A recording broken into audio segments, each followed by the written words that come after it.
To save this house, the architects had to make it stop being a house. For years, this was the home where Narcisa Ulauri lived with her mother. It was the house she grew up in, filled with memories that never appeared in any official record. But keeping the entire property as a home for just one family no longer made sense. The answer was not to freeze the house in the past. It was not to tear everything down and start over either. Instead, the old home was turned into 5 separate residences, 2 suites and 3 apartments. Its purpose changed completely, but its walls, main spaces, and part of its history remained. The house is in Cuenca, Ecuador, and was named Casa Sabina in honor of the owner's mother. It was not officially protected as a historic building, but it held another kind of value. To the city, it may have looked like an ordinary house. To the family, it was irreplaceable. That difference shaped the transformation by Atempo Arquitectura. Instead of treating the existing building as something in the way, the architects looked at what could still be used. Much of the structure was kept, demolition was limited, and the spaces were reorganized for new residents. But the design does not try to hide the fact that the building belongs to 2 different moments. There is the original house, with its walls and proportions, and then there is a newer layer, added so more people could live here. The space that explains this change best is the original entry hall. Before, it welcomed one family. Now, it welcomes several. Its central position barely changed. What changed is where all the paths leading away from it now go. Doors, stairs, and passageways now lead to separate homes, but the hall still works as the heart of the building. It kept not only its shape, but also its role as a place of arrival, movement, and occasional encounters. Around this central space, courtyards, gardens, and small transition areas separate the shared spaces from each resident's private life. The landscaping brings daylight into the interiors, creates some distance between windows, and keeps the divided house from feeling dark or closed in.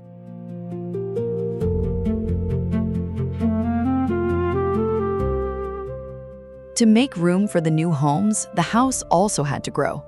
A new floor was built over part of the existing structure, creating space for the largest apartment in the building. This addition does not try to look old. Its lines are simpler, the openings are larger, and it clearly belongs to a different time. Even so, it stays fairly quiet next to the original house. Instead of creating a fake version of the past, the new section adds what the old building could no longer provide on its own. Upstairs, the rooms open onto terraces that bring in more light, extend the interior spaces, and create a different connection to the gardens and the surrounding neighborhood.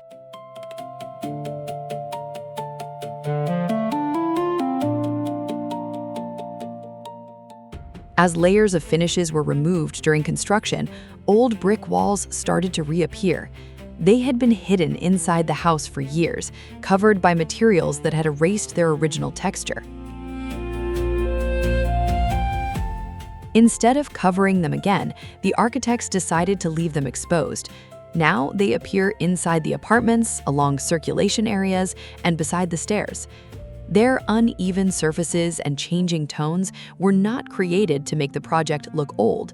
They were already there. The renovation didn't need to invent a sign of the past. It only had to reveal one. Alongside the brick, we find light-colored walls, wood, glass, porcelain tile, and handmade mosaics. The new materials do not try to make the entire house look historic, but they do not hide what was preserved either. The pale surfaces help spread daylight through the rooms. The wood keeps everything feeling more like a home. The mosaics appear in specific places, while the brick keeps an older layer of the building visible. These outdoor areas are not just decoration. They help bring in light and air, and they organize a building that now houses far more people than it once did. Casa Sabina no longer belongs to just one period of time.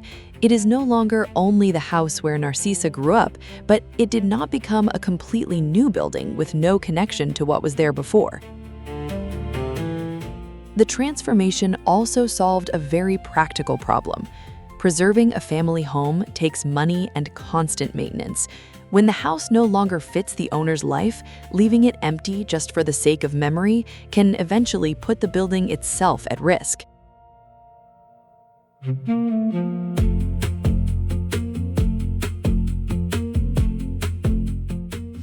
Here, the house began helping pay for its own preservation. By creating rental units, the owner found a source of income without having to sell the place where she grew up. Casa Sabina did not stay exactly as it was. It had to change in order to survive. It stopped housing one family, welcomed new residents, gained new walls, new stairs, and another floor. But the original hall still welcomes everyone who arrives. The hidden brick walls are visible again, and Sabina's name still belongs to the entire place. Narcisa's childhood home did not become an untouchable memory. It was given a second life, and it was precisely by no longer belonging to just one family that it was able to remain part of hers.